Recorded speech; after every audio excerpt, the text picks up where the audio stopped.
अभिनंदन, आभार और बहुत बहुत स्वागत है दोस्तों ज्योतिष विज्ञान के इस ऐतिहासिक चैनल पर। और मैं हूं आप सबका एस्ट्रो दोस्त रुपेन आर शाह। 2025 का वर्ष, अंग्रेजी वर्ष समाप्त होने को है और जो हर बार ईयर के एंड में की जाती है प्रेडिक्शंस की सीरीज 3 अलग अलग मापदंडों के ऊपर, इस बार क्रम उल्टा चल रहा है। जो 35 दिनों के यहाँ पे सेमिनार चला था ना, तो मूलांक आधारित प्रेडिक्शंस, अब हर इतने सारे वीडियोस लगातार बनाना हमारे लिए संभव नहीं हो पाता। तो फिर फ्रेया को बच्ची के यूट्यूब चैनल पर FREYA फ्रेया शाह के यूट्यूब चैनल पर, जहाँ पे आपको दैनिक राशिफल नियमित रूप से मिलता है, वहाँ पे मूलांक आधारित प्रेडिक्शंस पहले समाप्त हो चुकी। ये चंद्र राशि के ऊपर से, मतलब मून साइन के ऊपर से प्रेडिक्शन की सीरीज चल रही है। ये इसका लास्ट वीडियो है। अपडेट वाइज प्रेडिक्शन के 2 वीडियो आएंगे और फिर लग्न आधारित प्रेडिक्शन शुरू हो जाएगी।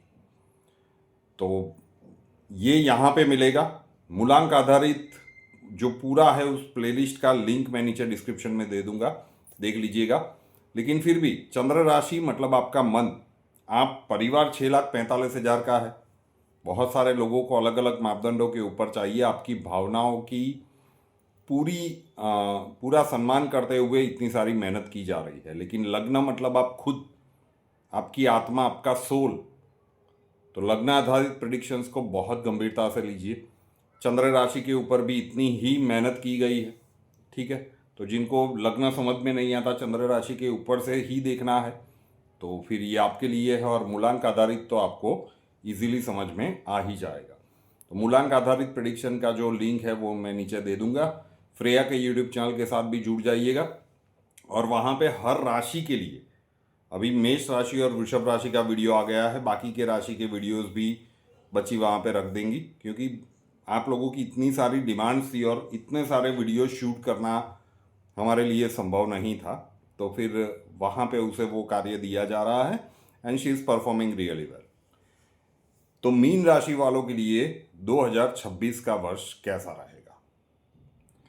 देवगुरु की राशि है और देवगुरु 2025 के मध्य भाग से अतिचारी हो गए हैं। तो देवगुरु का ट्रांजिट आपके लिए पॉजिटिव है। आपकी राशि का स्वामी अतिचारी है, लेकिन वो पॉजिटिव है, किंतु ये पर्याप्त नहीं है। 2025 के वर्ष में लग्न से शनिदेव का जाना, मतलब 7.5 का दूसरा फेज, जनवरी 2023 से देखिए कि जीवन की गाड़ी एकदम रुक रुक के चल रही है। बहुत सारे हर्डल्स, बहुत सारे झटके आ रहे हैं। तो ये घटनाक्रम 2026 में भी चलेगा, क्योंकि 2026 के वर्ष में शनिदेव अपना राशि परिवर्तन नहीं करने वाले हैं, तो वो वहीं पे रहेंगे। और राहु 12वें घर से गोचर कर रहे हैं, ये भी दिसंबर 2026 में चेंज होंगे। तो शनि और राहु की नेगेटिविटी 2026 के वर्ष में भी आपको मिलेगी। किंतु देवगुरु बृहस्पति अतिचारी है, तो मिथुन, फिर कर्क और फिर सिंह, मतलब 3 राशि में ये इनका गोचर चलेगा इस वर्ष में। ये आपके लिए पॉजिटिव इम्पैक्ट में कह सकते हैं। तो ओवरऑल अब देखिए, लग्न में शनि है और जो 2025 में सिचुएशन थी वो ही 2026 में। तो आप देख लीजिए कि 2025 का वर्ष आपका कितना स्ट्रेसफुल। तो एकदम कोई चमत्कार की आशा मत रखिएगा, क्योंकि 12वां राहु और लग्न में शनि, ये सिचुएशंस 26 में भी कंटिन्यू रहने वाली है। दिसंबर में जाके, 2026 के दिसंबर में जाके राहु 11th हाउस में जाएंगे। तो सिचुएशंस बहुत ज़्यादा बदलने वाली नहीं है शनि और राहु के संदर्भ में। देवगुरु आपकी राशि के स्वामी है, यस, 3 राशियों में उनका गोचर होगा और वहाँ पे पॉजिटिविटी मिलेगी। लेकिन शनि राहु का दर्द तो 2026 में भी झेलना पड़ेगा। मात्रा थोड़ी सी कम हो सकती है। अगर व्यक्तिगत जन्मांक में देवगुरु की स्थिति अच्छी रहे तो फिर ये और भी ज़्यादा कम हो सकता है। आध्यात्मिक रूप से अगर आप आगे बढ़ना चाहते हैं ना, स्पिरिचुअल नॉलेज के लिए, तो फिर 2026 का वर्ष आपके लिए काफ़ी अच्छा है। देवगुरु बृहस्पति, जो कि आपकी राशि के स्वामी हैं, 3 अलग अलग राशियों में गोचर होगा तो कैरियर में कुछ नई अपॉर्चुनिटीज मिलेगी, आय प्राप्ति के कुछ नए सोर्स भी बनेंगे। किंतु लग्न में शनि और 12वें घर का राहु, मतलब जनवरी 2023 से अभी तक जो कहानी चलती आ रही है ना, उन दोनों सेक्टर्स में बहुत सारे मीन राशि वालों को देखिएगा कहीं ना कहीं स्वास्थ्य संबंधित छोटी या बड़ी समस्याएं जनवरी 23 से 2025 के अंत भाग तक आई होगी। न आई हुई हो तो महादेव की मेहरबानी समझ लो। अब छोटी या बड़ी वो आपकी एज के ऊपर और आपकी व्यक्तिगत जन्मांक की स्थिति के ऊपर डिपेंड करता है। तो हेल्थ के मामलों में आपको कॉशियस रहना पड़ेगा 2026 के वर्ष में। और उससे भी ज़्यादा 12वें घर का राहु है, तो संबंधों में, पारिवारिक मामलों में बहुत ज़्यादा सचेत रहना है। पुराने किसी भी मुद्दे को उखेड़ने की आपको आवश्यकता नहीं है। कोई और कर रहा है उसे रोकिए, भाई ठहर जाओ, बीत गया सो बीत गया, क्यों फिर से याद कर रहे हो। उसी मतलब स्पॉन्टेनियसली आप रिएक्ट करने के लिए गए ना किसी के प्रोवोक करने पर, तो बहुत सारे ups and downs health and relationship के मामलों में 2026 का वर्ष दिखा सकता है। अब आपकी राशि के स्वामी भी अतिचारी है, 3 बार गोचर होगा। तो जैसे मैंने मकर कुंभ में कहा, वो दोनों शनिदेव की राशि है और आपके लिए बनेगा ये मामला। तो फिर भी देख लेते हैं, पहले 3 महीनों का जो मेन प्रपोर्शन बनता है उसे देख लेते हैं, कुछ अलग करने का प्रयत्न करेंगे। अदरवाइज मीन राशि वालों की कंप्लेन आएगी कि सर शुरुआत की सारी राशि में तो मंथ वाइज बताया, भाई हमने क्या गुनाह किया है। नहीं, आपकी गलती नहीं है, लेकिन अब शनि राहु वहीं पे चिटके रहेंगे। और देवगुरु 3 बार, ये अतिचारी है तो 3 बार घूमने वाले हैं, अदरवाइज तो वो भी पूरे वर्ष में एक ही जगह पे टिके रहते हैं ना। तो आपके लिए बहुत सारी मेहनत लगती है इसे डिराइव करने में। तो पहले 3 महीनों का देख लेते हैं और फिर कुछ स्पेसिफिक बातें करेंगे। पहले 3 महीने की बात करें, जनवरी, फरवरी और मार्च, कैरियर प्रोस्पेक्ट्स में कुछ अच्छी चीज़ें देखने को मिल सकती है। रेड कारपेट नहीं है, लेकिन संघर्ष के बाद कुछ हद तक सफलता डेफिनेटली मिलती हुई दिख रही है, ताकि आपका मोराल वापिस से बना रहे। स्वास्थ्य के मामले में तो पहले 3 महीने ही इंडिकेशंस आपको दे देंगे कि सावधानी हटी, दुर्घटना घटी। तो थोड़ा सा संभल के रहिएगा। जनवरी का महीना स्पेसिफिकली आपको समझा देगा कि भाई 12वां राहु क्या कर सकता है। नो डाउट फरवरी और मार्च में थोड़ा सुधार देखिएगा, लेकिन ओवरऑल जब तक 12वां राहु है ना, हेल्थ के मामले में किसी भी चीज़ को टेकन फॉर ग्रांटेड मत लीजिएगा।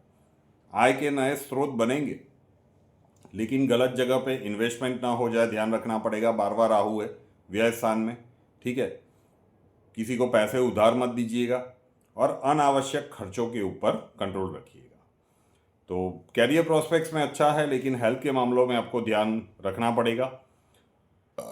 अप्रैल, मई और जून की बात करें तो यहाँ पे परिवार के साथ थोड़ा सा क्वालिटी टाइम बिता सकते हैं, छोटी मोटी यात्रा के संयोग बन सकते हैं, और मॉडरेट स्वरूप में आपको लगेगा कि जीवन की गाड़ी बस टिक सी रही है, थोड़ा सा स्लो ग्रोथ आपको मिल रहा है। लक का सपोर्ट नहीं है, तो भाग्य के भरोसे आपको नहीं बैठना है, एफर्ट्स ज़्यादा लगाने पड़ेंगे। शनिदेव आपकी ही राशि में है, और शनिदेव जिस भी राशि में बैठ जाता है ना, वहाँ पे स्लोएस्ट मूविंग प्लैनेट है, तो चीज़ों को एकदम स्लो डाउन कर देते हैं। तो 100% अचीव करने के लिए शायद आपको 125 से 130% तक एफर्ट लगाने पड़ेंगे, उसके बाद कार्य बनते हुए नजर आएंगे। तो इसीलिए कहा कि संघर्ष के बाद सफलता का ये वर्ष है। आलस्य को त्यागना होगा और मोर देन 100% के हिसाब से आपको लग जाना पड़ेगा, तब तो फिर बहुत ज़्यादा दिक्कतें नहीं है। जुलाई, अगस्त और सितंबर की बात करें तो ये बहुत सारे अप्स एंड डाउन्स वाला 3 महीना रह सकता है। कैरियर प्रोस्पेक्ट्स में बहुत सारे अप्स एंड डाउन्स देखने को मिलेंगे। नई अपॉर्चुनिटीज़ मिले तो बिना सोचे समझे कूद मत जाइएगा कि जॉब चेंज है चलो कर लेते हैं। नहीं, अच्छे से सब कुछ जांच लीजिए। 12वां राहु है, इल्यूजन क्रिएट कर सकता है। बिजनेस कर रहे हो, प्रोफेशनल है, कोई बड़ा ऑर्डर मिल गया, हाँ बहुत बड़ा ऑर्डर है चलो ले लेते हैं, नहीं भाई सब कुछ जांच लो, सही है ना, पेमेंट आएगा ना, वगैरह वगैरह। तो अप्स एंड डाउन्स वाला पीरियड है, यहाँ से सोचिएगा, यहाँ से नहीं, दिल से नहीं दिमाग से सोचिएगा। कैरियर प्रोस्पेक्ट्स में अच्छा है। स्पिरिचुअल पाथ में अगर आप अग्रसर होना चाहते हो तो ये बेस्ट टाइम है।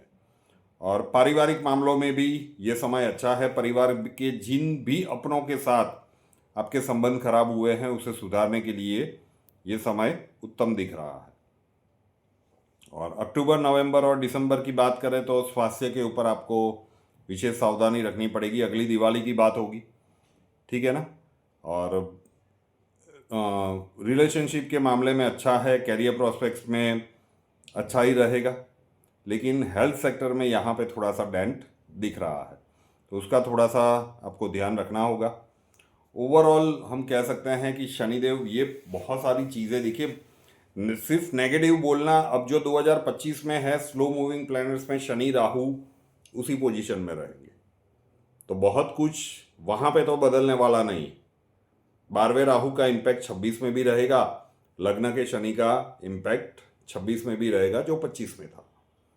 पॉजिटिव चीज़ ये है कि देवगुरु का गोचर 3 राशियों से होगा, तो और उसका लाभ मिलेगा। तो उसी चीज़ को कैलकुलेट करके ये आपके लिए बनाया गया है। तो मानसिक रूप से सज्ज रहना पड़ेगा कि भाई भाग्य का साथ थोड़ा सा कम है, थोड़ा सा क्या बहुत कम है, तो एफर्ट ज़्यादा लगाने पड़ेंगे। संघर्ष के बाद ही सफलता का ये वर्ष दिख रहा है, तो हिम्मत हारिए मत, डटे रहिए।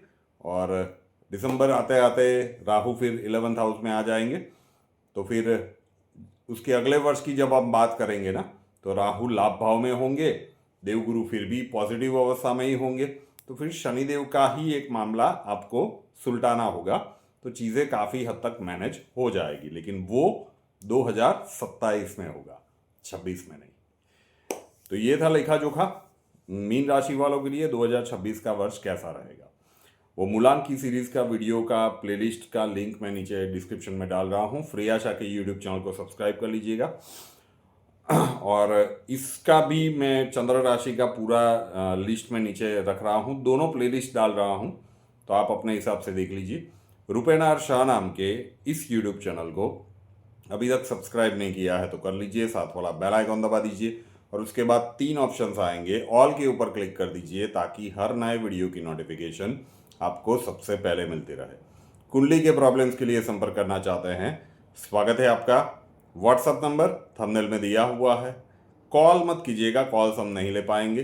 अपना नाम, बर्थ डिटेल्स और प्रॉब्लम्स डिटेल्स के साथ व्हाट्सअप नंबर के ऊपर लिख दीजिए। अक्षय जी आपको वहाँ पे मिलेंगे, प्रोसीजर वहाँ पे समझा दिया जाएगा। नए वीडियो के साथ फिर मिलेंगे। जय हिंद।